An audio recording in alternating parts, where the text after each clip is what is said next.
Tulsi विभूषितकरान् नवनीरदाभात् Pitambara तरुणबिम्बफला तरुष्ठात् पूर्णेन्दुसुन्दरमुखात्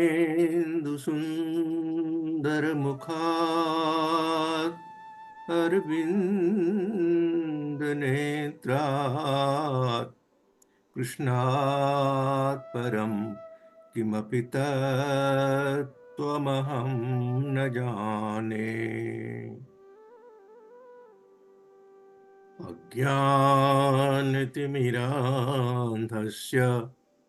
ज्ञानाञ्जनशलाकया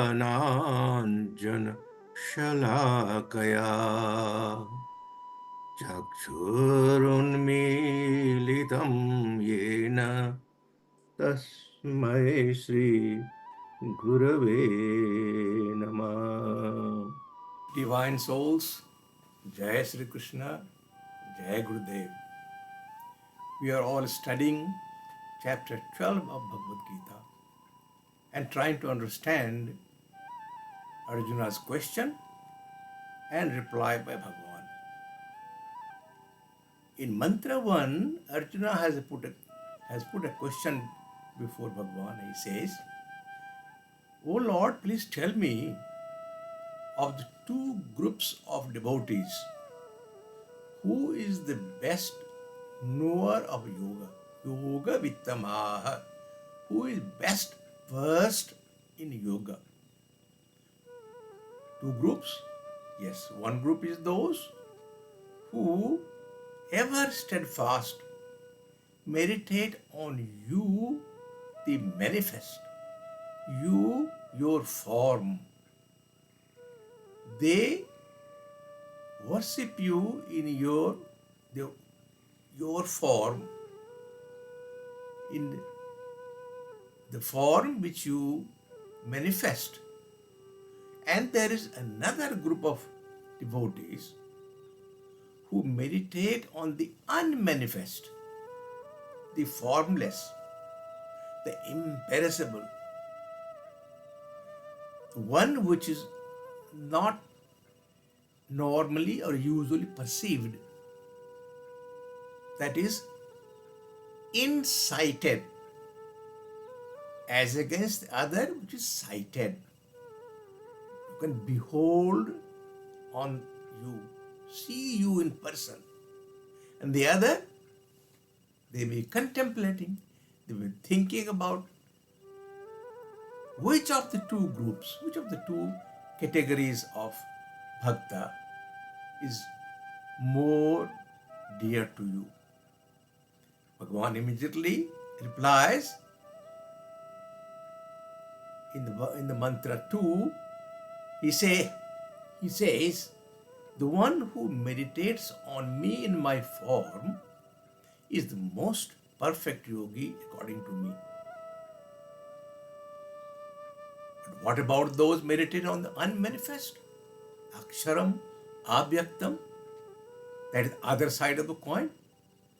Bhagavan said, yes, he has the answer to that too, which he gives in verses 3 and 4. These two mantras should be taken together. Ye tvaksharam nirdesham avyaktam paryupasate sarvatra gama chintyam cha kutastha machalam drubam. That is verse 3. That he says, those who meditate on akshara, the imperishable, anirdeshyam, the undefinable, avyaktam, the unmanifest, sarvatra gama, all pervading, achintyam, unthinkable, kutastham, unchanging, achalam, immovable, dhrubam, the eternal. That is in mantra 3. He goes on to expand this and say in mantra 4, Sanniyam Indriyagramam Sarvatra Samabuddhaya Te Prapnuvanti Mameva Sarvabhutahite Rata. Sanniyam Indriyagramam, having restrained all the senses. Sarvatra Samabuddhaya, even-minded everywhere. Sarvabhuta hite rata, engaged in the welfare of all beings. Te mam ev prapnuvanti, they come unto me alone. Mam eva, the word eva is to be emphasized. Mam eva, me alone, they come to me. They attain me. Now you will see that in these two mantras, 3 and 4, there are 3 segments to be explained. What are those? One is when Bhagavan explicitly says, those who worship imperishable Brahma also attain me alone, none else. That's one segment. The other segment is this word Aksharam Brahma. Bhagavan put in 7 pointers to indicate this one word Akshara. There are 7 pointers to it. I will come to that. And then the last part, third segment, is where Bhagavan is explaining to Arjuna the spiritual discipline that one should be associated with while meditating. And those will be mentioned as a discipline, how one should behave while taking part in these spiritual activities. Let us see what is the first segment. Bhagavan says, those who worship the imperishable Aksharam also attain me alone. Thus he is asserting that there is no difference between Brahma, Akshara Brahma and Kshara Brahma. There is no difference between Sakara Brahma and Nirakara Brahma. They are all Brahma. The only thing is that while creating certain activities, while creating the universe, dissolving, sustaining, or carrying out those functions which are required to be undertaken during that form of Bhagavan. So that is reason for him to manifest avatar. In particular avatar, they have certain things to carry out. So that can be only carried out if there is guna in that. And he may have to appear in person as Marjada Purushottam Ram. So there has to be form which he has to manifest. But insofar Brahma is concerned, they are the same. Maya tadamidam sarabam jagadab vyaktamurtina. This entire cosmic manifestation is pervaded me in my unmanifest form. So by me, it is pervaded by me, but there is no form, it is unmanifest. Brahmanohi pratisthaham amridasya vyavasya cha. I am the basis of the formless Brahma, the immortal and imperishable. Thus Bhagavan explains the word Aksharam. He said, and this has been beautifully explained in great detail in chapter 8 of Bhagavad Gita. Kim tad brahma kim adhyatmam kim karma purushottama. Arjuna asks 8 questions. The first one is Kim tad brahma. And Maharaj has explained in great detail what is Akshara, that is alphabet. Akshara, Aksh means eyes, what is all present in all the objects in the world, that is सब जगह व्याप्त है, is manifested everywhere. But you have to see the presence of Brahma everywhere. And then Akshara, that Akshara cannot perish. It is indestructible. That is beautifully explained in chapter 8. Now, Bhagavan, having talked about Akshara Brahma, he goes on to describe the various attributes or the pointers, you call it, to indicate what is Akshara. And that is the second segment. 7 pointers have been given, and those are Akshara, Akshara Brahma. There are 7 attributes, 7 pointers, indicators. They are Anirdeshyam, undefinable, unmanifest abhyaktam, omnipresent sarvatra gama, unthinkable achintyam, unchangeable kutastham, eternal dhrubam. Of the 7 indicators, there are 5 indicators which are nisedhatma, that is negative indications, like anirdesham, avyaktam, achintyam, achalam. So these are the indicators which are negative indicators. Not that, not that, not that. But then there are 3 positive indicators like sarvatra gama, kutastha, dhrubam. So both negative and positive indicators are there, which gives the definition of what is called Akshara Brahma. Then Bhagavan talks about the presence, the third segment he talks about, where he talks about how the individual should be interacting with the world, how they are able to behave in such a way that the activities as a bhakta is not spoiled. He is the one who is having his mind fully under his control, his senses, all senses, sanniyam indriya gramam, all the senses are collectively under restraint. Sarvatra samabuddhaya, even-minded everywhere. Sarvabhuta hiterata, engaged in the welfare of all beings. These are the spiritual disciplines associated with those who meditate on the imperishable.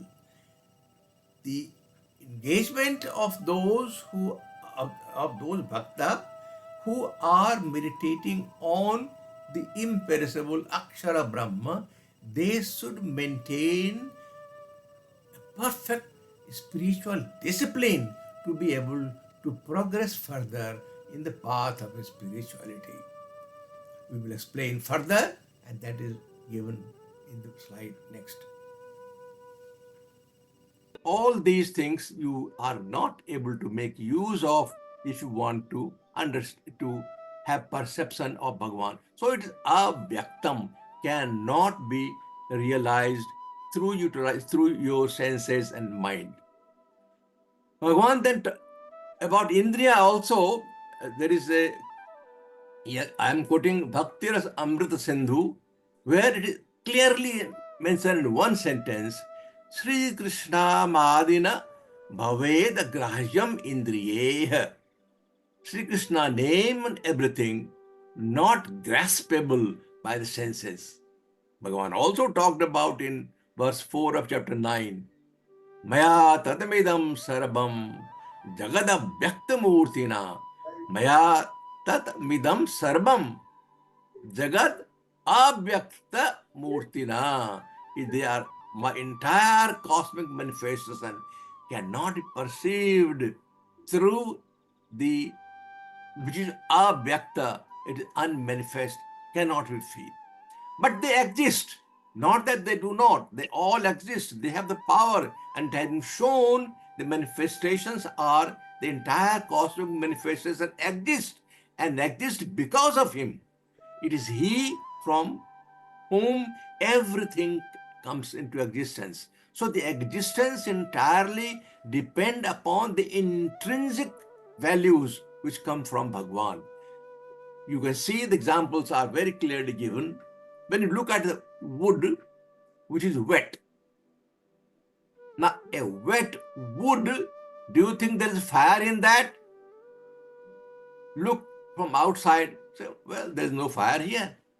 But if there is fire somewhere and you put that wet wood near it,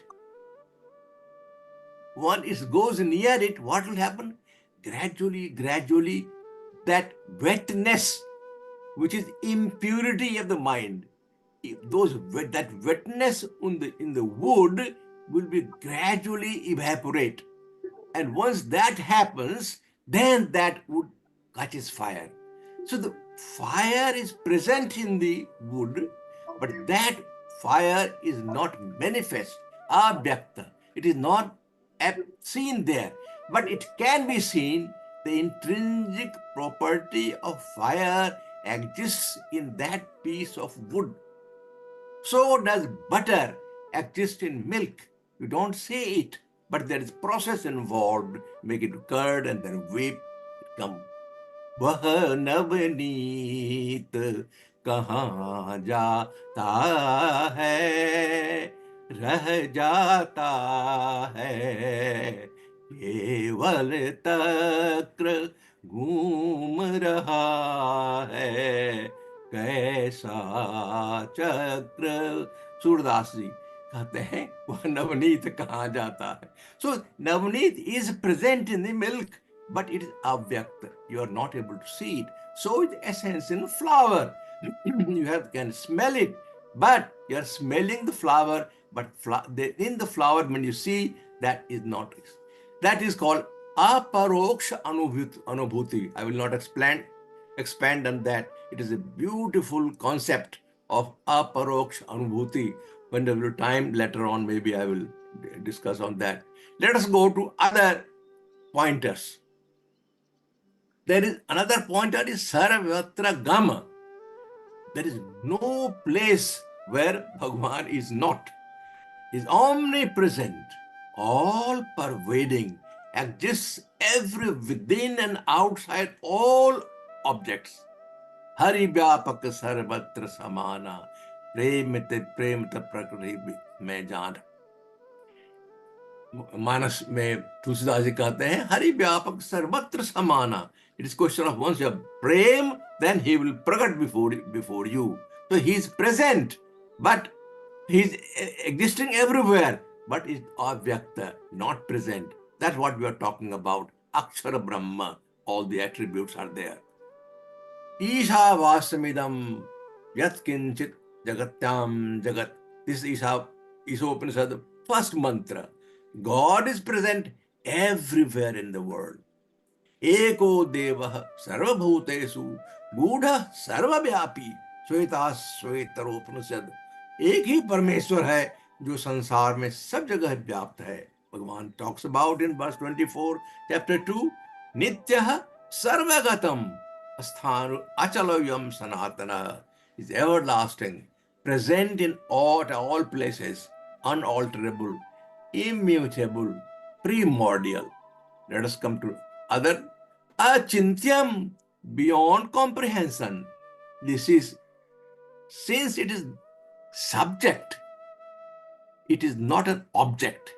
It is only object about which you can think of. But one which is subject, which is beyond thinking, beyond any comprehension, that it is not an object of the mind. Unthinkable. There is no, but on the other hand, all the forms and all the thoughts, everything has substratum which gives you the power to think, to comprehend. There is a lot of stories about it in Upanishads. Again, I will not take on to that. Question is asked, tell me, how do you know about that? Because of whom you are able to think. So to be able to understand the power which is providing the power for you to think, tell me about that.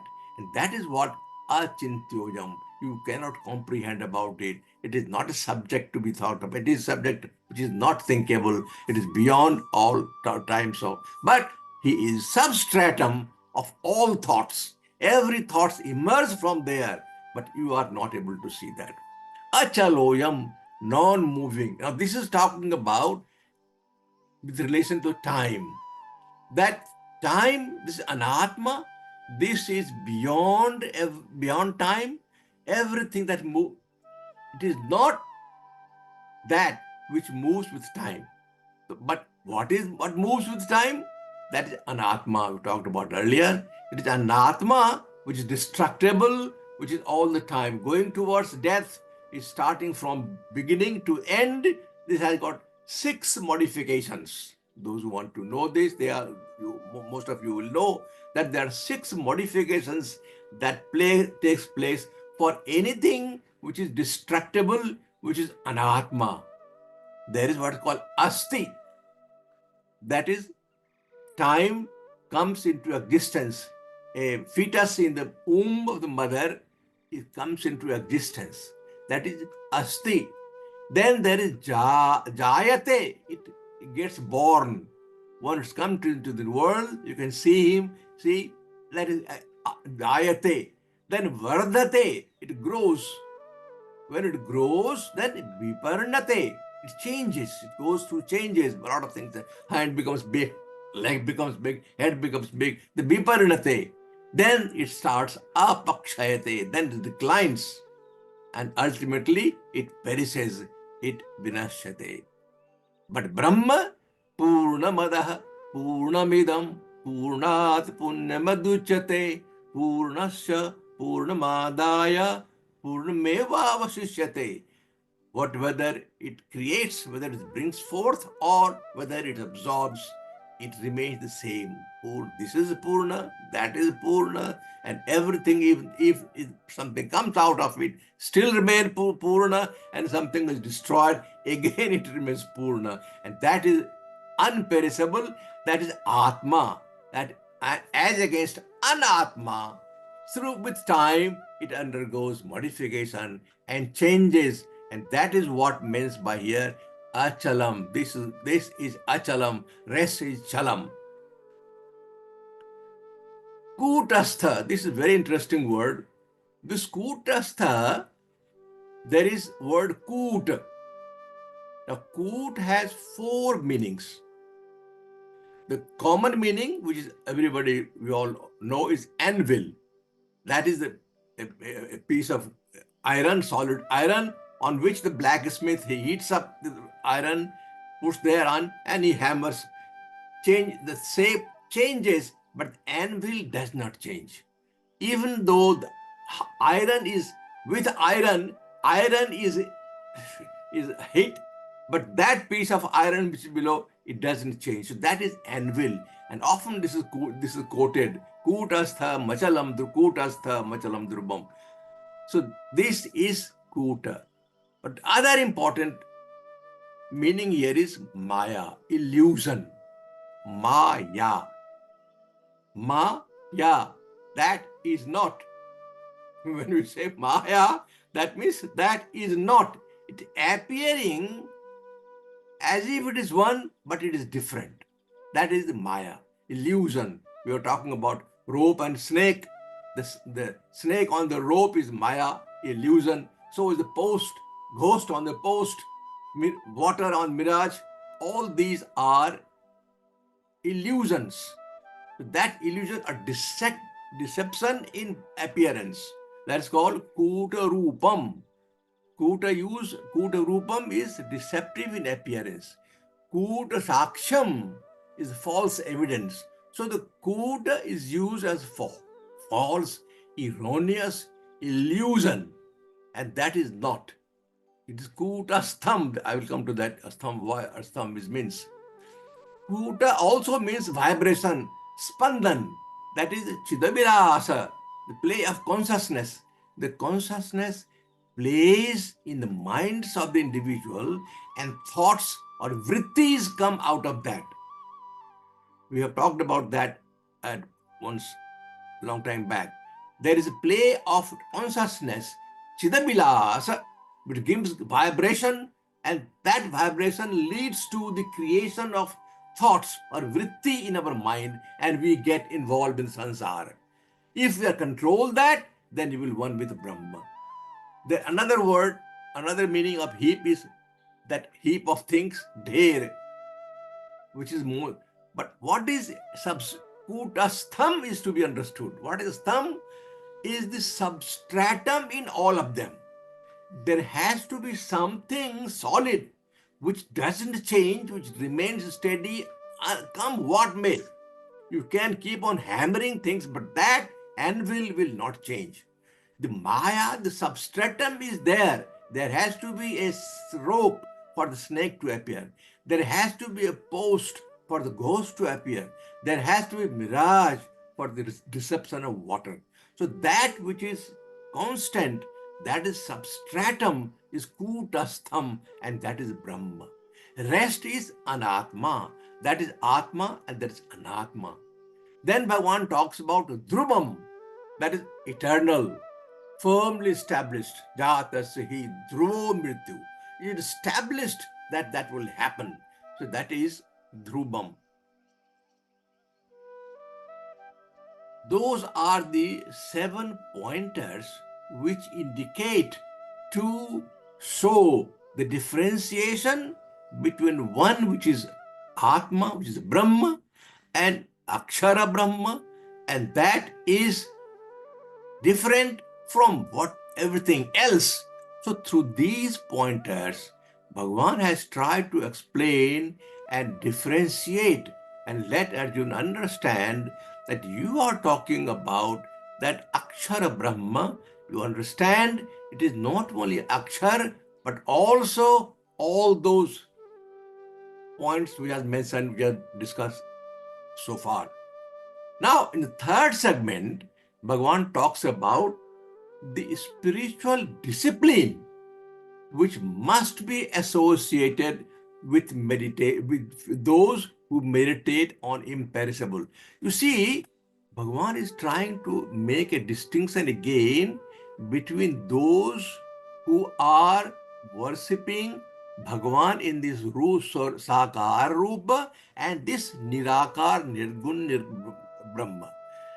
Here he is stressing that they are so abstract that in order to be able to reach that abstract, you have to get rid of all the impurities which does not allow the mind to concentrate on Brahma. Let me emphasize on one point. I have done it before. I keep on doing it. It must be understood thoroughly. हम जितने भी कर्म करते हैं, कर्म योग करते हैं, through karma yoga, we try to get rid of our impurities. One thing is to run after something. Other thing is to get rid of those issues which are forcing you to run after that.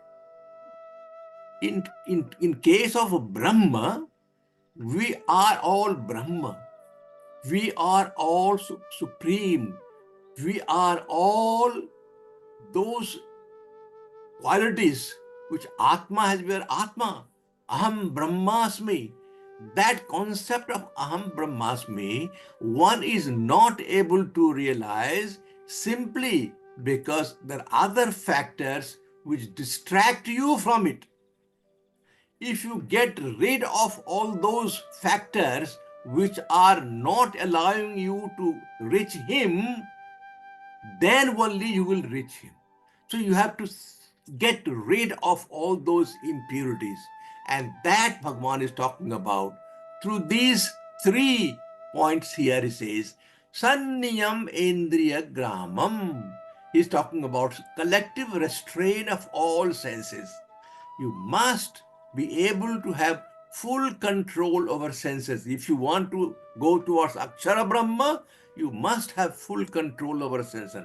Sarvatra samabuddhaya. You have even-minded everywhere. Your mind should be completely even, not uneven. Then sarva bhuta hiterata.